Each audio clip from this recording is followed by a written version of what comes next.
बिस्मिल्लाहिर्रहमानिर्रहीम। Welcome to unique solutions. इसमें हम कंप्यूटर से रिलेटेड जितनी भी आपकी क्यूरीज़ हैं वो सॉल्व करेंगे। सबसे पहले बेसिक कंप्यूटर से हम स्टार्ट करेंगे।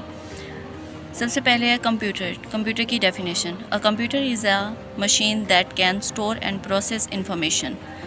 इसका मतलब ये है कि कंप्यूटर एक ऐसी मशीन बनाई गई है जो डाटा को स्टोर और प्रोसेस करता है। इसका स्टार्ट इस तरह से हुआ था कि इसको कैलकुलेटर से स्टार्ट किया गया था। अगर आप कैलकुलेटर को देखें तो उसमें भी यही होता है कि उसमें डाटा स्टोर होता है, लेकिन वो ज़्यादा मुद्दत तक स्टोर नहीं होता। उसके अंदर डाटा प्रोसेस भी होता है और हमें उसका रिज़ल्ट भी मिलता है। अगर आप इस चैनल पे नए हैं तो चैनल को सब्सक्राइब करें, शेयर करें और वीडियो को लाइक ज़रूर करें और अपने रिव्यूज़ भी दें, ताकि हमें पता चले कि कौन सी मिस्टेक है और हमें कहाँ पे आप लोगों को बेहतर इन्फॉर्मेशन प्रोवाइड करनी है। नेक्स्ट हम चलेंगे। Most computer relay on binary form which use two variable 0 and 1। अब क्वेश्चन ये होता है कि मोस्टली लोगों का कि एक इंसान तो इंसान की बात को अंडरस्टैंड कर सकता है, बट एक कंप्यूटर एक इंसान की बात को किस तरह से अंडरस्टैंड करता है, तो उसका भी बताया गया है। उसमें ये होता है कि जो इंसान इनपुट देता है उसको कंप्यूटर आउटपुट में कन्वर्ट करने के लिए कंपाइलर को यूज़ करता है। कंपाइल करके वो मशीन लैंग्वेज में कन्वर्ट होता है, देन कंप्यूटर हमें उसकी आउटपुट फराहम करता है। तो कंप्यूटर जो होता है वो बाइनरी फॉर्म को अंडरस्टैंड करता है, 0-1 की फॉर्म को। तो कंप्यूटर के जितने भी सॉल्यूशंस होते हैं, जो बैकअप में काम हो रहा होता है, वो बाइनरी फॉर्म में हो रहा होता है। लेकिन जब वो किसी इंसान को आउटपुट फराहम करता है तो वो मशीन लैंग्वेज की बजाय हमारे सामने जिस लैंग्वेज को हम अंडरस्टैंड कर सकते हैं उसी लैंग्वेज में उसका आंसर प्रोवाइड करता है। नेक्स्ट हम बात करेंगे कि कंप्यूटर डिवाइसेस कितनी होती हैं, कौन सी होती हैं। तो कंप्यूटर डिवाइसेस बेसिकली दो तरह की होती हैं, इनपुट डिवाइसेस, आउटपुट डिवाइसेस। अब इनपुट डिवाइसेस कौन सी होती हैं? जो लोग कंप्यूटर फील्ड से रिलेटेड हैं उन्हें तो इसके बारे में बहुत सारी इन्फॉर्मेशन होती है, लेकिन जो कंप्यूटर फील्ड से रिलेटेड नहीं हैं, जिनका बैकग्राउंड बायो फिज़िक्स केमिस्ट्री रहा है, उन्हें इस बारे में कुछ पता नहीं होता। तो इनपुट डिवाइसेस जो होती हैं वो keyboard, mouse, joystick, scanner, microphones होते हैं, जिनसे हम डाटा इंटर कर सकते हैं कंप्यूटर के अंदर। और output devices printer, monitor, projector, loud speaker और हेडफोन्स होते हैं, जिनसे हम कंप्यूटर से डाटा आउटपुट ले सकते हैं। हम कोई भी इनपुट देंगे तो उसके बदले में कंप्यूटर हमें आउटपुट देगा। तो इनपुट और आउटपुट डिवाइसेस जो होती हैं उनका बेसिकली काम यही होता है कि वो डाटे को इंटर करने और डाटे को वापस प्रोवाइड करने के काम होती हैं। उसके बाद मेन पॉइंट ये है कि इनपुट और आउटपुट डिवाइसेस के बगैर हम डाटा को प्रोसेस नहीं कर सकते। मतलब कोई भी कंप्यूटर है वो कंप्यूटर डिवाइसेस के बिना वर्कआउट नहीं कर सकता। और बेसिकली अगर कंप्यूटर को देखा जाए स्टार्ट से, अगर इसकी हिस्ट्री को देखा जाए तो ये कैलकुलेटर से स्टार्ट हुआ, देन इसको बहुत सारी जनरेशन्स में कन्वर्ट किया गया, जिसके बारे में हम अलग से टॉपिक पे वीडियो बनाएंगे। और इसी में ये है कि कंप्यूटर की कुछ क्लासिफिकेशंस भी होती हैं, जिनको हम आज डिस्कस करेंगे।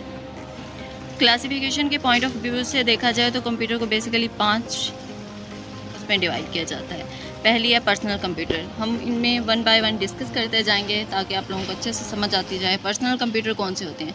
पर्सनल कंप्यूटर जिसको एक इंसान एक वक्त में इस्तेमाल कर सके वो पर्सनल कंप्यूटर होता है। जैसे हमारा पर्सनल लैपटॉप हो गया या पर्सनल कंप्यूटर हो गया, जिसे सिर्फ हम यूज़ कर रहे होते हैं, बाकी कोई इस्तेमाल नहीं कर रहा होता। एक वक्त में एक इंसान इस्तेमाल कर रहा होता है, तो वो पर्सनल कंप्यूटर होता है। पर्सनल कंप्यूटर्स कहाँ कहाँ इस्तेमाल होते हैं? तो पर्सनल कंप्यूटर बेसिकली बहुत छोटे पैमाने पे इस्तेमाल किए जाते हैं, जैसे घरों में, छोटे ऑफिसेज़ में, या अपने पर्सनल यूज़ के लिए। उसके बाद है मिनी कंप्यूटर। मिनी कंप्यूटर ये होता है कि ये पर्सनल कंप्यूटर से बड़ा होता है, लेकिन मेन फ्रेम कंप्यूटर से छोटा होता है।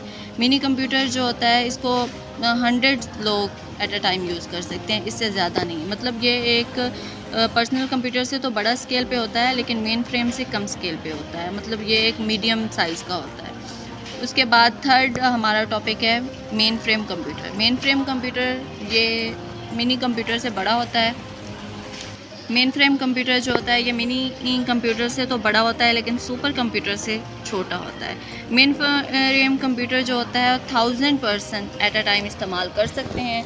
इसमें ये होता है कि मेन फ्रेम कंप्यूटर को बड़ी बड़ी ऑर्गेनाइजेशंस में इस्तेमाल किया जाता है, ऑफिसेस में इस्तेमाल किया जाता है, नादरा में,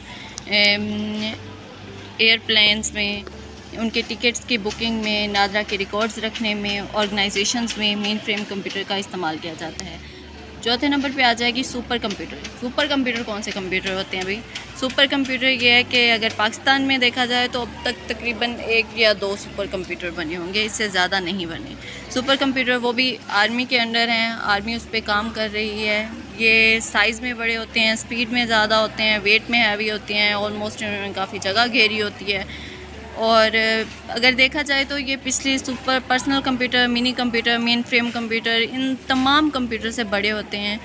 और इनके साइज़ के लिए एक अलग से एक रूम जो होता है वो बनाया जाता है, उसमें एयर कंडीशन का होना ज़रूरी है, क्योंकि ज़ाहिरी बात है कंप्यूटर है, इतना बड़ा सिस्टम है तो हीट प्रोवाइड करेगा। ये काफ़ी कॉस्टली होता है बाकी कंप्यूटर की निस्बत। इसके बाद है एम्बेडेड कंप्यूटर। एम्बेडेड कंप्यूटर ये बेसिकली देखा जाए तो एक कंप्यूटर नहीं होता, बल्कि कंप्यूटर का एक पार्ट होता है।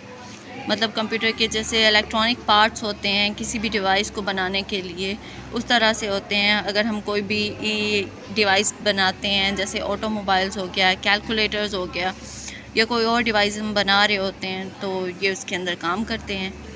ये क्लासिफिकेशन ऑफ, आज के लेक्चर में हमने classification of computer, input devices, output devices और कंप्यूटर पे बात की।